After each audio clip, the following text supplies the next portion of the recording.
Now, why did we choose the theme or the motto, rebuilding trust? Right. If we compare the world today with the world before we had the COVID pandemics, we find a completely different mood. First, the world has become very fearful, very fragmented, of course, and in such a situation, trust have vanished. We have lost trust to a certain extent in each another, because we all have become under the pressure of the crisis, of the multiple crises. We have become more egoistic. So, and if you are more egoistic, you think first of yourself, and this distorts an atmosphere of trust. So if we want to recreate, and that's the objective of the annual meetings this year, we want to recreate a new spirit, a much more constructive spirit. Again, looking forward and having confidence in our future. And that's the reason why we have chosen this theme, rebuilding. Santa Claus knows the jig is up. Join me for the highlights on day 2 of Davos.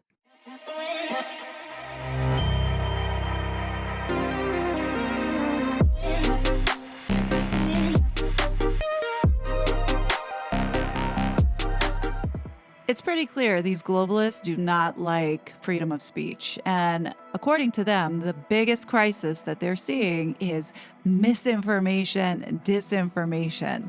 Forget about climate change. It's all about shutting people up because they realize their plan is falling down. Now, what I'm noticing about this Davos is the first time I'm actually paying close attention to what they're saying and what is going on and who is participating, is that there's a lot of fear being injected into these sessions as if the world is on fire. Well, yeah, the world is on fire, but who really is causing that? It's the very same people that's causing it.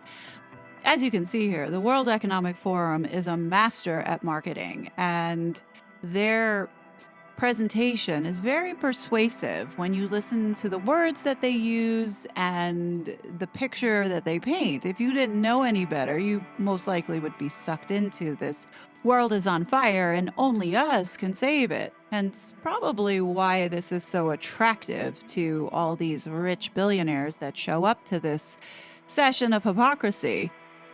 It's really hard to listen to people talk about saving the planet when they themselves are the one destroying it, if you know what I mean. Like, at least do something to show us that you are practicing what you preach. I mean, all these billionaires flying to Switzerland, I mean, couldn't they have come up with some type of carpooling with jets? Consolidating from a region, you know what I mean? Like in Saudi Arabia, how many billionaire princes are there? I'm sure a couple of them could have, hitched a ride on one of their buddies' planes, or maybe, put everybody on a Carnival cruise and go out to sea. Why do you have to gather in Davos, Switzerland with like 5,000 security guards?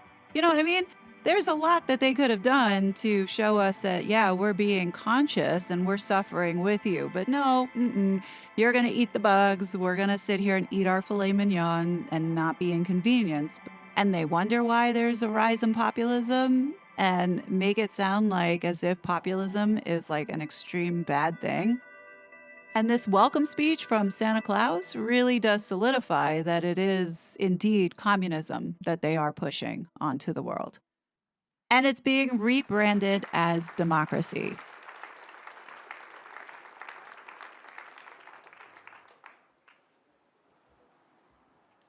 It's really my honor to welcome you to the World Economic Forum's 54th annual meeting. With us in Davos are 3,000 participants from over 125 countries, including 350 heads of state and government and ministers. It is crucial that leaders from the public and private sectors are convening at the start of such a consequential year for all of us. And this should explain why they paint this picture of the world being on fire and convincing governments to be lockstep with them, which, I think is quite manipulative. Because the 2024 annual meeting takes place against one of the most complex geopolitical and geoeconomic backdrops in decades. We are seeing a very complicated security landscape and quite a fragile economic outlook still. We are also seeing forces of fragmentation exert pressure on the international system, precisely when cooperation is most needed. We know the most urgent issues that countries and companies face: security, the economy, climate change, cyber, potential new pandemics, are not confined by borders. They do travel without passports. And the same holds for true opportunities. There you go, folks. That's what this is all about. It's about the money. But we can only unlock these benefits by working together. In order to make these trillions of dollars that they're seeing, they need us, the people. And this is why the governments are present at these meetings, because they have to sell them too as well to pass law in order to force us into compliance. Look at what happened with the pandemic and how much money was made off of that. Did any of us see any of that? No, we didn't. Who benefited from it? These people did. And they're doing it again. As you can see, they love crises. They want crises so they can profit and exploit it. That's what they mean by opportunity. Now let's listen to how Santa Claus spins this narrative. Geopolitically, our world, as my friend and colleague said, Bürgerbrände, geopolitically, our world is more interconnected, yet paradoxically, more divided and fragmented than ever. Economically, we grapple with sluggish growth. The very fabric of our societies is inclusiveness, which is in doubt. Environmentally, we confront the relentless challenges of climate change, a threat to our planet's delicate balance. And technologically, we navigate uncharted waters where innovation offers boundless opportunities, but also unprecedented risks. Those deeply transformative challenges, which are actually the cornerstone of our program, lead to uncertainty, generalized fear, and pessimism. They force us into a mode of short-term crisis management at the detriment of long-term strategic and sustainable solutions. You got to listen to how carefully he put these words together. This is a persuasive speech, but if you notice, he's very measured in how he delivers it. When you listen and look at the actual words itself, what you realize is that he's talking about communism. This reactionary approach undermines our collective faith in the future. And here we losing the faith of our future, we risk to become much more ego-centered and on a national and individual level. Undermine our collective future, collective, us, community. There's no individualism. This is everybody being the same, everyone looking the same, everyone thinking the same. We risk becoming egocentric on a national/individual level. Well, what's wrong with that? But of course, in order to solve this so-called problem that they see, they have the solution. To break this cycle, we need a paradigm shift. We must rebuild trust, and that's actually the theme of our meeting. We have to rebuild trust. Trust in our future, trust in our capacity to overcome challenges, and most importantly, trust in each other. Trust is not just a feeling. Trust is a commitment to action, to believe, to hope.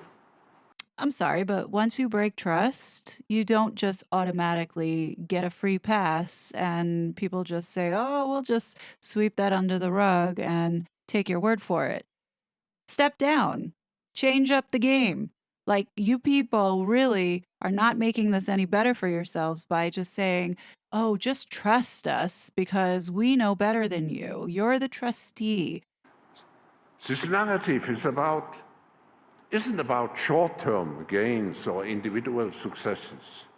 It is about stewardship, about preserving and enhancing our world for current and future generations. It is about understanding that our actions today have far-reaching consequences tomorrow. The concept of trust and trusteeship compels us to think beyond borders and beyond our lifetimes. It encourages collaboration over competition, sustainability over expediency, and empathy over apathy. As trustees of the future, we are responsible for advancing a world which is richer in possibilities, more equitable in opportunities, and more secure in its foundations. Moreover, as leaders in government, business, and society, we bear a particular responsibility to rebuild trust in how we assume our own role as trustees. Here's what these people are failing to understand is that nobody appointed them as the anointed ones to be the one to decide how we live our lives. As a Christian, I'm recognizing that this is the devil talking here. I am a child of God, and God did not have in his plans for me to be enslaved by these people. To rebuild trust, there is a fundamental need to embody trusteeship, which means to care for the greater good. Let's use this annual meeting to rebuild trust by exercising our trusteeship individually and collectively for safeguarding the future of humanity and nature. Thank you. So, what's the solution to building back trust, you might ask? Well, censorship, of course. The biggest risk that they have said, more than climate change, more than cyber attacks, it's misinformation and disinformation. And today, Ursula von der Leyen, or I like to call her the sea urchin of the European Union, gives her keynote speech. In my opinion, I think it is a chilling and very dangerous speech and message that she's sending out to the world. In my opinion, again, I do believe that the United States is under threat should we decide to collaborate with the European Union, even more so as to what she is dictating here in this speech. I think it's worth people to listen to because this is what is infecting our society at this time with this socialist, communistic approach under the guise of democracy and freedom. They really don't care about our freedoms, what our expression is, how we feel. They really care about the market and being now this superpower. Listen closely to what this woman has to say. For the global business community, the top concern for the next 2 years is not conflict or climate. It is disinformation and misinformation, followed closely by polarization within our societies. These risks are serious because they limit our ability to tackle the big global challenges we are facing. Changes in our climate, and our geopolitical climate, shifts in our demography and in our technology, spiraling regional conflicts and intensified geopolitical competition and their impacts on supply chains. The sobering reality is that we are once again competing more intensely across countries than we have in several decades. And this makes the theme of this year's Davos meeting even more relevant: rebuilding trust. This is not a time for conflicts or polarization. This is a time to build trust. This is a time to drive global collaboration more than ever before. This requires immediate and structural responses to match the size of the global challenges. I believe it can be done, and I believe that Europe can and must take the lead in shaping that global response. America, are you okay with this woman dictating how you live? I mean, currently, right now, she is very proud of the Online Digital Act that was just passed. I'm not so sure if we would be okay with her suppressing our speech, which she is pushing for. What you're looking at is Angela Merkel's protege. While governments hold many of the levers to deal with the great challenges of our time, business have the innovation, the technology, the talents to deliver the solutions we need, to fight threats like climate change or industrial-scale disinformation. Europe is uniquely placed to show how this can work. Because our democracies and our businesses have interests that align, creating prosperity, wealth, and security for people, creating a stable environment to unlock innovation and investment, and creating equal opportunity and freedom. So her idea to freedom has nothing to do with a person's inalienable rights, meaning to life, liberty, and the pursuit of happiness, if you're an American. She sees freedom as more of innovation, making money. I think it's quite gross how these people think. They don't think about the human themselves and what matters to them, but what the bottom line is. So here is what she believes needs to be protected. And this is more important than ever as we start 2024, the biggest electoral year in history. Democracies across the world will head to the polls, and half of the global population will be affected. This includes over 450 million people in the European Union, a union of 27 democracies, where all of us have the right to speak our mind, to be ourselves, even if we are different from the majority. In a democracy, it is the people, with their choices and behaviors, who pick winners and losers in the economic arena. Companies are free to compete. Change makers are free to innovate. Merit determines economic success. And our rules are built to ensure this, to protect intellectual property, to protect the safety of industrial data, to protect the savings of people and companies. And Europe stands up for global trade based on fair and open markets. Of course, like in all democracies, our freedom comes with risks. There will always be those who try to exploit our openness, both from inside and out.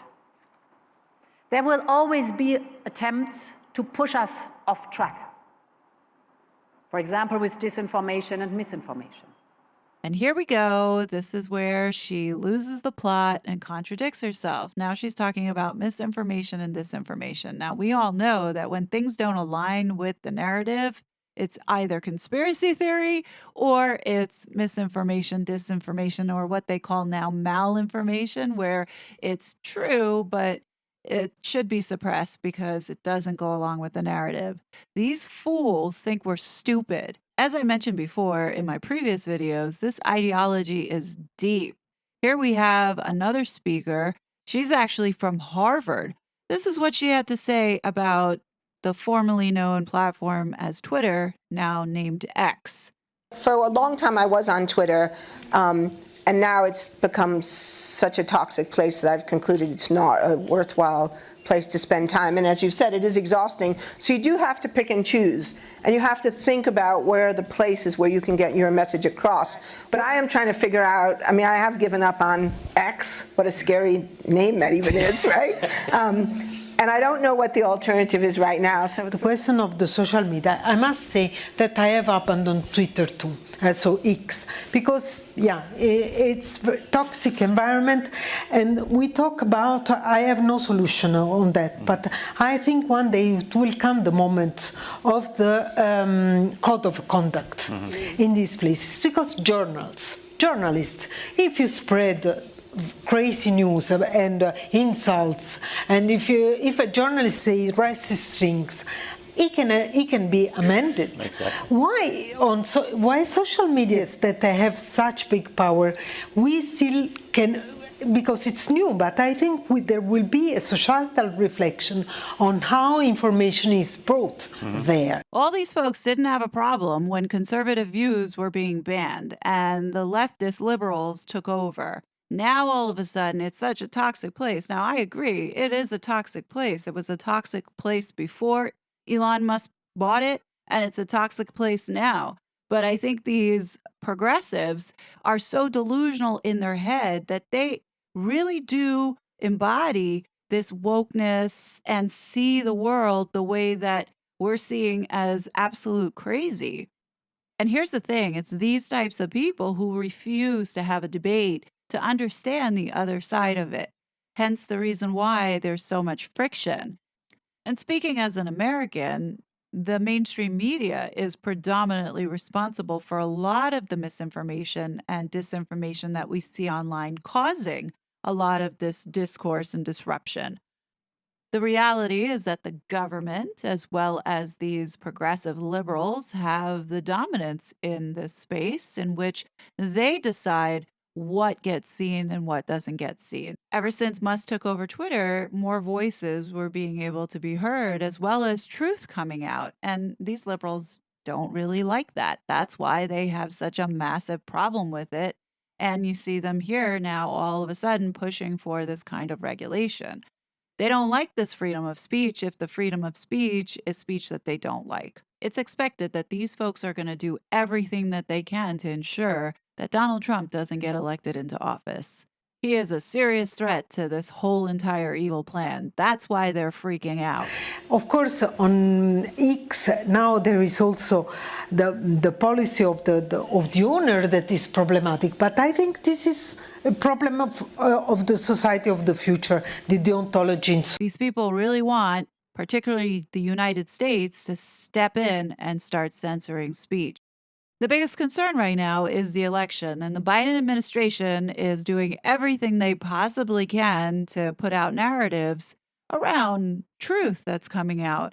However, now it's being spun as misinformation, but that is playing a heavy weight right now in what can be said online, what can't be said, and the pressure that the government is putting on these platforms, which I think right now they've backed off because of this Missouri versus Biden situation going on. But we'll have to see how this unfolds. But here's what this woman had to say. Which is one of the most crucial intervention points, is how we surface authentic, trusted sources of information. And you're absolutely right that the media has a critical role in this. Some of the tech companies do. If you're a search engine or a social media platform, I think it is your duty to help surface the trusted sources of information. But we spend a lot of time with election officials, helping them understand how to navigate this new normal and how to boost the trusted place to go to for your polling information? How do they rapidly respond when there are mis or disinformation campaigns going on in their jurisdiction? And really, that is a crucial element. And there's some low-hanging fruit there.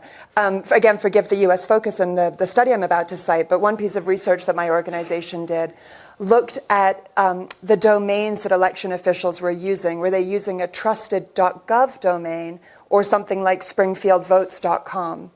And only 1 in 4 election officials in the United States was using a trusted.gov domain. Wow. That is low-hanging fruit, and thankfully the Biden administration is focused on this as one of their areas to prioritize. How do we shift election officials over to trusted domains, those trusted pathways, so that they can be putting out this authoritative information and have an anchor point for reporters to turn to and the tech companies to turn to make sure that good information is getting out there. So when we say, what are the interventions, there are some places like that that really feel like we can be moving on them quite quickly. And then I would say, when we look at the other points of influence in the ecosystem, legislation and regulation is certainly important, as the minister was touching on, but given the time sensitivity right now, I will say as my theory of change, I'm very focused on what the companies can be doing. And I think there's a conversation to be had around the generative AI companies, what their products are able to generate, whether they're automatically labeling, as you were surfacing, whether they have usage and content policies that stop people using them for mass political targeting campaigns, for example. Do they detect that type of behavior and have a policy against it? OpenAI has announced such a policy, for example. But then there's also the social media platforms. It doesn't really matter if someone creates a manipulated image if it's not being distributed to the masses in a way that's actually going to shape the election. And I think one of the pieces that is underreported and so crucial to focus on right now is even as we're living in this heightened threat environment, a number of the social media companies have actually been scaling back their investments in trust and safety, in particular around elections. And those that are still keeping up the work are facing more political scrutiny and pressure to disband those efforts than ever before.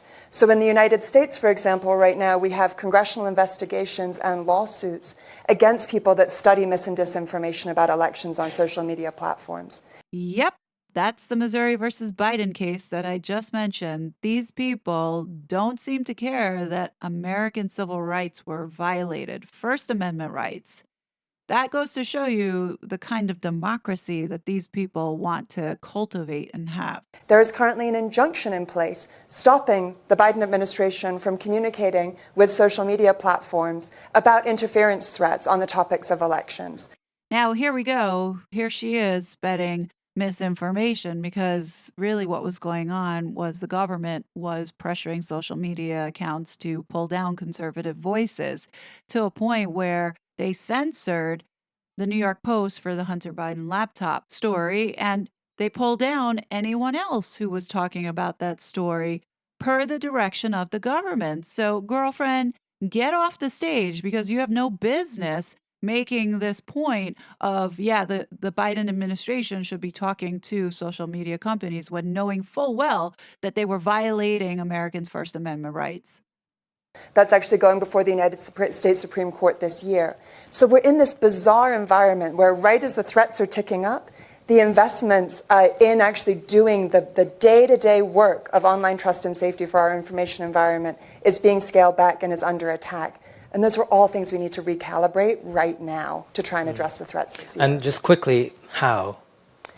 Yeah, so we have to have the social media companies keep up the work. There are really important lessons. Is there a way to force them to do that, push them to do that? You get them to places like Davos and you have them talk about the work. Right now, because a lot of it sadly is in the staffing and decisions of companies, making sure they're putting in those investments, making sure that they're sharing information, that they're doing it not just for the US election, but for the other elections around the world. That has to stay a key focus, even if there is political pressure. There are important lessons that we learned after 2016, right? Social media companies learned about how you track mis and disinformation campaigns, what coordinated inauthentic activity looks like on a network, how you put brakes in. Yeah, and it's got a name. It's called the Censorship Industrial Complex. For those that follow me on the Royal Grift, you know what I'm talking about. How when, a rumor is flying, you get people to check whether or not, have you read this article before you forward it? Fact-checking programs. That architecture, it hasn't been a silver bullet by a long shot, but at least that architecture has been in place. And there's an entire academic field now that studies this and analyzes what interventions might look like. We have to make sure that those interventions are still in place this year. Yeah, we know that these people have something up their sleeves. Bring it on. We see you.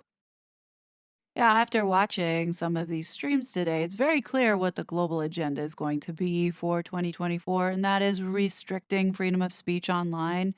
I mean, it's a clear priority, especially since we have the elections. We will see the elites activate their obedient little agents within governments across the world to go ahead and do this.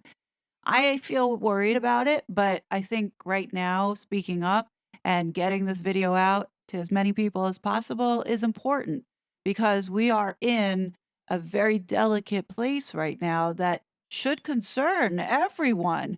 That if we don't speak up, guess what? It will be taken away forever in this new era of authoritarianism. These people honestly don't see it that way, or they don't want to be called that, but they know what they're doing. Here is an open letter that was written to the WEF by TruthStream Media. I think it excellently conveys everything that we have been saying and thinking. And now, a letter to the New World Order. Dear World Economic Forum, how are you? I know you're probably busy planning for next year's multi-million-dollar elite shebang where you fly private jets that emit as much CO2 in a week as 350,000 cars so you can all sit around in expensive suit jackets with slacks of various colors to tackle your self-proclaimed goal of tackling the dire ongoing crisis of climate change and inequality by lecturing the rest of us on how it's our fault, so we need to eat the bugs and be happy with owning nothing. At least you're really showing you care about inequality by paying all those prostitutes you bring in for the week a fair living wage. You're probably still assimilating all of this year's hard work on improving the world's state, state of the world, through public-private cooperation by shaping global, regional, and industry agendas, just like the ones that no one else ever voted for ever. You know, it sure must be cold up there in the Swiss mountains in the winters. But hey, at least you'll never have to worry about potential hypothermia. Seeing as how 5 straight days of scheduled hourly ass-kissing sure works up a lot of body heat. Oh, not to mention you have all that extra CO2 you've produced misusing the phrase think outside the box, which you could forgive us all for assuming is probably more than all 7+ billion of the rest of us combined ever could, even if we tried. I sure hope you bring that one guy back so he can talk more about how we are one of the last generations of human beings on Earth. We are probably one of the last generations of Homo sapiens. Because you plan to engineer bodies and brains and minds. Engineer bodies and brains and minds. And use all that data you've hoarded to become the future masters of the planet. Will the future masters of the planet look like? This will be decided by the people who own the data. Those who control the data control the future, not just of humanity, but the future of life itself. It's a weird flex, but hey, you do you. Bodies and brains and bodies and brains and bodies and brains. They're coming to get you, Barbara. But bodies and brains and minds. Oh my! You know, I had a dream we live in a world where all it takes to rise to the top is a little hard work and dedication. And an annual membership that costs between $62,000 and $620,000 a year, plus a $29,000 event ticket each year, plus additional fees, travel costs, and at least 5 nights hotel accommodations and all that jet fuel for the private jet to go to Davos, Switzerland, where one sycophantically kisses up to global corporate elites and pretends to be enthralled by how many times some guy in a suit who paid the big bucks to sit on a panel on a blue stage in a blue room so he could work corporate jargon buzz phrase babble into coherent and almost meaningful complete thoughts, like about how in these unprecedented circumstances your team building has the bandwidth to pivot and move the needle to achieve synergy. You know, up to now, I kept thinking that everything science did was good. My training, I suppose. Now I'm not so sure. The same Blue Room where soon-to-be 21st century hereditary monarch, because that's still a thing, and Great Reset announcer Prince Charles. Systems-level framework, global value creation, outlining responsible transition pathways to a circular bioeconomy. Who you all actually crowned with the UN goals like the craziest game of televised dress-up of literally all time, stood at a podium and said the phrase sustainable markets like 8,347 times. Sustainable Markets Initiative. Sustainable markets, my sustainable markets initiative. Sustainable markets and markets rooted in sustainability. While you sat in the audience and pretended it doesn't make you want to fall asleep in slow motion like the van falling off a bridge in some Inception-level nether dimension of the fourth realm of the dream world your mind goes to hide in, because deep down you know you sold your soul to the tulpa of commerce, the Skeksis of humanity summoned upon us centuries ago, and you still aren't sure what you're going to do with your life if your god dies, so the plan you came up with is to just keep trying to scare the rest of us by having a guy who literally looks straight out of White Cat petting central casting for a Bond film, and even occasionally dresses like Emperor Palpatine, tell us all how it's gonna be, that we'll actually listen and go along with what you say. Despite the fact that you all seem about as able to conceive of what the average person in this world needs as the average person in this world is able to catch a break from you control freaks attempting to micromanage all aspects of our lives. All aspects of our lives. And shape the world as the control freaks you and your handlers are, just because you've flown in more private jets than we have. I know it was all just a dream.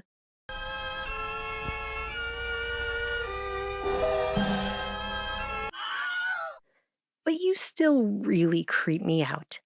Sincerely, me.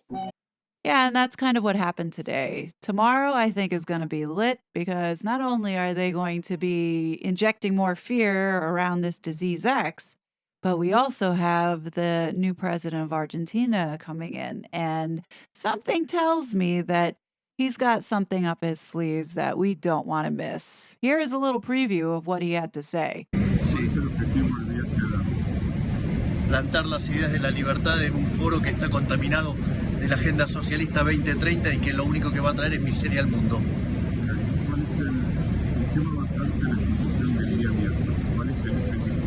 Que la libertad es la llave de la prosperidad.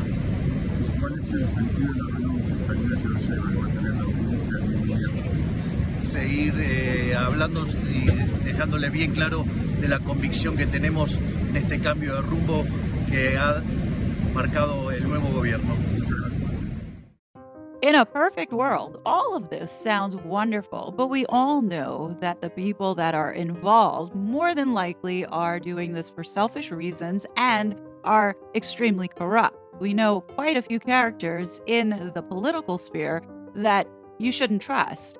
What I do think, though, is that should there be a shift and a pushback and the people have more of a voice and more feeling or a sense of control and being able to maintain their personal sovereignty, then there could be some type of give and take. But in this situation, with this organization, they are making decisions for you.